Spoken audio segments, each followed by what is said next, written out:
மெய்யன்பர்களே, உங்கள் அனைவருக்கும் எனது பணிவான வணக்கம், வாழ்த்துக்கள். நீங்கள் பார்த்து கொண்டிருக்கும் இந்த ஆகாச அருளமுதம் என்கின்ற காணொளி முழுக்க முழுக்க இறைத்தன்மை மெய்த்தன்மை ஆராயக்கூடியது. இங்கு பொழுதுபோக்கு நிகழ்வு, கற்பனை நிகழ்வு, உணர்ச்சிகளை தூண்டக்கூடிய நிகழ்வு எதுவும் இடம்பெறாது. இது ஒரு மெய்த்தன்மை ஆராயக்கூடிய ஆராய்ச்சி கூடம். ஆராய்ச்சி தன்மை விரும்பும், மெய்த்தன்மை ஆராய்ச்சி விரும்பும் அன்பர்கள் இங்கு வந்து இணைந்து கொள்ளும்படி உங்களை தாழ்மையோடு கேட்டுக்கொண்டு, இன்னொரு வேண்டுகோள், இதுவரை சப்ஸ்கிரைப் செய்யாத நண்பர்கள் சப்ஸ்கிரைப் செய்யுங்கள். அப்பொழுதுதான் நான் உங்களோடு உரையாட, உங்களோடு உறவாட முடியும். எனவே இந்த வேண்டுகோளை ஏற்றுக்கொள்ளுங்கள் என்று எண்ணி இந்த நிகழ்ச்சிக்கு செல்வோம். முடிந்தவரை இந்த நிகழ்ச்சியை முழுவதும் பாருங்கள். இன்று நாம் பார்க்க போகும் ஒரு முக்கியமான ஒரு பகுதி, அருணகிரிநாத பெருமான் அருளிய ஏறுமையில் ஏறுவிலை ஆடுமுகம் ஒன்று என்கின்ற ஒரு பாடலின் உண்மையான கருத்து, மெய்க்கருத்து. இந்த கருத்து எங்கும் கிடைக்காத நண்பர்களே. எனவே தயவு செய்து முழுமையாக பாருங்கள். வாருங்கள், நிகழ்ச்சிக்கு செல்வோம், இணைந்து செல்வோம், இறை இன்பம் பெறுவோம். மெய்க்கருத்தோடு ஏறுமையில் ஏறிவிலை ஆடுமுகம் ஒன்றே, ஈசருடன் ஞானமொழி பேசுமுகம் ஒன்றே, கூறும் அடியார்கள் வினை தீர்க்கும் முகம் ஒன்றே, குன்றுருவ வேல்வாங்கி நின்ற முகம் ஒன்றே, மாறுபடு சூடரை வதைத்த முகம் ஒன்றே, வள்ளியை மனம் புணர வந்த முகம் ஒன்றே, ஆறுமுகம் ஆன பொருள் நீ அருள வேண்டும், ஆதி வர்ணாசலம் அமர்ந்த பெருமானே. இங்கு என்ன சொல்ல வருகிறார்? இந்த கருத்து மெய்க்கருத்து, இறைக்கலப்பு நிகழ்ந்த ஒரு கருத்து, இறைக்கலப்பு நிகழக்கூடிய ஒரு கருத்து, இறைக்கலப்பு நிகழப்போகும் ஒரு கருத்து. இது வினைத்தொகை என்று சொல்லக்கூடிய இக்காலத்துக்கும் ஏற்ற ஒரு அருமையான கருத்து. இந்த கருத்தில் இந்த பாடலில் அவர் சொல்லக்கூடிய ஒரு கருத்தை நாம் இப்பொழுது கருத்தோடு கேட்போம். ஏறுமையில் ஏறி விளையாடும் முகம் ஒன்றே. ஏறுமயில் என்பது என்ன? மயில் என்பது இங்கு தோகை விரித்து அழகிய நடனம் ஆடக்கூடிய ஒரு பறவை என்பது உங்களுக்கு தெரியும். இந்த அழகான பறவை தோகை விரித்து ஆடும்போது மிக அற்புதமாக, ஆனந்தமாக இருக்கும். கண்களுக்கு விருந்தாக அமையும், மனம் இதமாக இருக்கும். இதுதான் ஏறுமையில். இந்த ஏறுமையில் என்கின்ற தோகை விரித்தாடும் நிகழ்வு, நடனம் எங்கு நடைபெறுகிறது?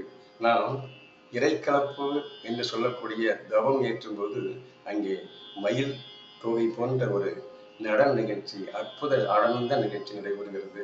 இந்த மயில் தொகையில் உள்ள நிறங்களே நம் தவத்திலே உள்ளுக்குள்ளே வந்து வந்து போகும்.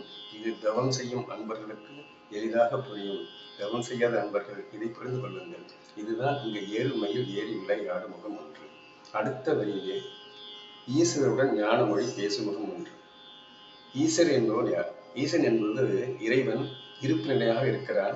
அந்த இருப்பு நிலையாக இருந்து கொண்டு பிண்டத்திலேயும் அண்டத்திலேயும் ஒரு தன்னுடைய இயக்கத்தை நடத்தி கொண்டிருக்கிறான். இயக்கமாக இருக்கும்போது அந்த ஈசன் என்பவன் தவம் புரியும் போது, அந்த தவ ஆற்றல் மிகும் போது என்ன நடக்கிறது? நமக்கு ஞான மொழி என்பது ஒரு மென்மையான மௌன மொழி. இந்த மௌன மொழி இறைத்தன்மையான மொழி. அங்கே அன்பு, கருணை, ஈவிரக்கம் என்று சொல்லக்கூடிய ஒரு மெய்த்தன்மை விளங்கக்கூடிய ஒரு மொழி, அந்த ஞான அறிவு கிடைக்கிறது. அதுதான் இங்கே சொல்கிறார், ஈஸ்வருடன் ஞான மொழி பேசும் முகம் ஒன்று. அடுத்து கூறும் அடியார்கள் வினை தீர்க்கும் முகம் ஒன்று. கூறும் அடியார்கள் என்றால், இங்கே கூறுதல் என்றால் என்ன? கூறும் என்ற ஒரு சொல்லுக்கு பல பொருள் இருக்கிறது. இங்கு இணைதல், கரைதல் என்று பொருள்.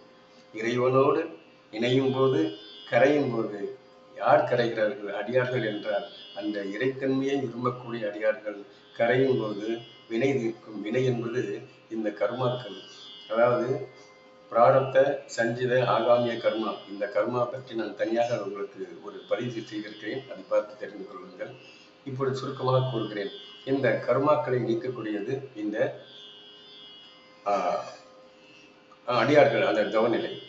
இந்த கர்மாக்கள் நீங்கிவிட்டால் நாம் இறைத்தன்மையோடு சுத்தமாகத்தான் வந்தோம். இடையிலே சுத்தமாக வரும்போது பெற்றோர்கள் கலப்பு பெற்று வந்ததனால் அங்கு உள்ள ஒரு பதிவு ஏற்பட்டு திரும்ப திரும்ப அது நிலை பெற்று நாம் செய்யும் பதிவும் ஏற்பட்டு ஒரு பதிவு நிலையிலே வாழ்ந்து கொண்டிருக்கிறோம். இந்த கர்மா முடிய வேண்டும் என்றால், நமக்கு தீர வேண்டும் என்றால், இறைவனோடு இறைக்கலப்பு பெற வேண்டும் என்பதே இங்கு கூறும் அடியார்கள் வினை தீர்த்த முகம் ஒன்று. அடுத்த வரியில குன்று உருவ வேல் வாங்கி நின்ற முகம் ஒன்று.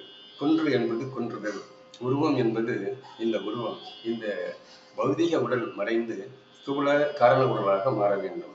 அந்த ஸ்தூல காரண உடலாக மாறும்போது நமக்கு இறைத்தன்மை ஏற்படுகிறது. ஆன்மா அங்கே சுத்தப்படுத்தப்படுகிறது. அந்த ஆன்மா சுத்தப்படுத்தப்படும் போது நமக்கு பிறப்பறுக்கும் நிலை தோன்றுகிறது. இந்த நிலைதான் இங்கே குன்றுரு வேல். வேல் என்பது ஞான அறிவு. இந்த ஞான அறிவு என்பது கூர்மையானது. இந்த கூர்மையான ஞான அறிவு பெறும்போது நமது ஆன்மாவை சுத்தப்படுத்தக்கூடிய நிலை எப்படி என்பது நமக்கு தெளிவாக இறைவன் விளங்க வைப்பான்.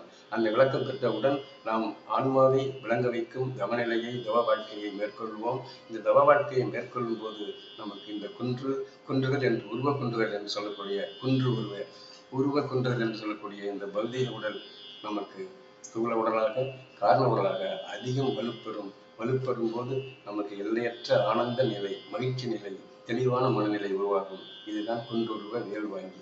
வேல் என்பது ஞான அறிவு என்பது பொருள், கூர்மை என்பது பொருள். அடுத்த வரியிலே மாறுபடு சூரரை வதைத்த முகம் ஒன்று.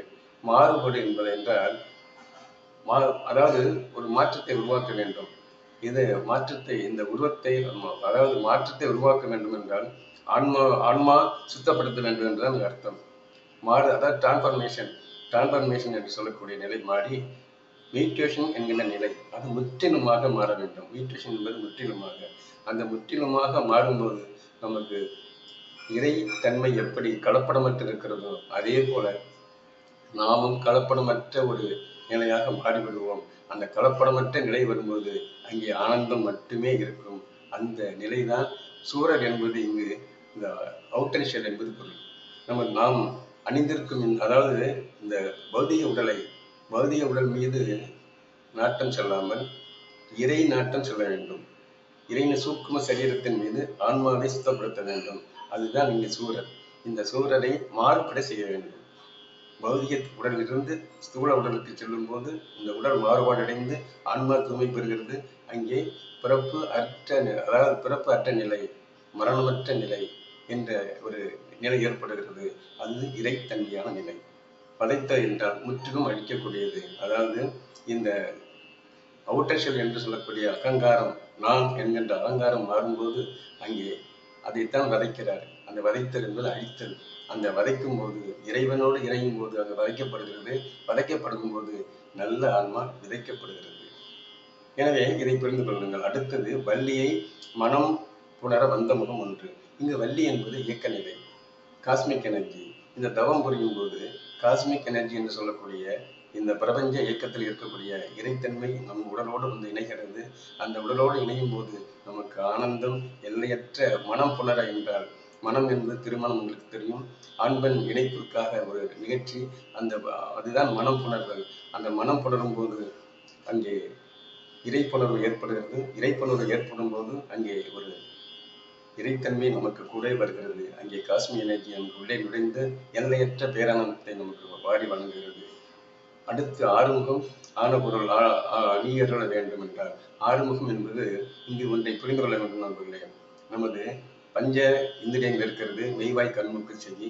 இங்கு பார்த்தல், கேட்டல், நுகர்தல், சுவைத்தல், தொடுதல் போன்ற நிகழ்வு நடைபெறுகிறது. இது பஞ்சத்தன் மாத்திரை. இந்த பஞ்சத்தன் மாத்திரைக்கு காரணமான காந்தம் என்று சொல்லக்கூடிய ஒரு நிகழ்வு இருக்கிறது. அதுதான் ஆறாவது முகம். அதுதான் மெய்யறிவு. அந்த மெய்யறிவு தான் இங்கு ஆறுமுகம் என்கிறார்கள். ஆறுமுகம் என்பதற்கு காந்தம் என்று பொருள். இந்த காந்தம் தான் இந்த பிரபஞ்சத்தை, அண்டத்தையும் பிண்டத்தையும் வழிநடத்துகிறது. நெற்றிப்புறத்தில் இருக்கும் இறைவனோடும் பொன்னம்பல மேட்டில் இருக்கும் அந்த மேல்தட்டில் இருக்கும் இறைவனோடும் இணைந்து செயல்படுகிறது இந்த அறிவு, ஞானம் என்கின்ற காந்தம். இந்த காந்தம் தான் ஆறுமுகம். அடுத்த புரியில முக்கியமான வரி, யாருக்கும் இதுவரை தெரியாத ஒரு விளக்கம் தராத ஒரு வரி, ஆதி அருணாசலம் அமர்ந்த பெருமானே. ஆதி என்பது மூலம், இவங்களுக்கு தெரியும். அருணாசலம் என்பது என்ன? அருணா என்பது பொன்னிறமான ஒளி பொருந்தியது என்று பொருள். பொன்னிறமான ஒளி பொருந்தியது. அருணா ஆசலம். ஆசலம் என்பது உச்சி. உச்சி என்பது என்ன? தலை உச்சி. நமது தலை உச்சி. நமது தலை உச்சியிலே என்ன இருக்கிறது? பொன்னம்பலங்கள் இருக்கிறது. அங்கே அமுத நீர் சுரக்கிறது. அந்த 1000 நிலை தாமரையிலே கொடிகொண்டிருக்கும் இறைவன் அங்கே வீற்றிருக்கிறான். அந்த வீட்டிலிருந்து நமக்கு எண்ணற்ற அருளை புரிந்து கொண்டிருக்கிறான். அந்த இறை நடனம் என்கின்ற மயில் நடனம் அங்கே தோன்றி இங்கே அருணாசலம் என்று சொல்லக்கூடிய உச்சி வரை சென்றிருக்கிறார். எனவே இந்த நிகழ்வை புரிந்து கொண்டு இதுதான் மையான கருத்து. இந்த கருத்தை உருவாக்கிக் கொள்ளுங்கள் நண்பர்களே. இன்னும் நிறைய ஆராய்ச்சி செய்வோம். வாருங்கள், என்னோடு நாம் சேர்ந்து இணைவோம். இணையும் போது இந்த கலந்துரையாடல் தொடரும். அடுத்த நிகழ்ச்சி சந்திப்போம். நன்றி நண்பர்களே.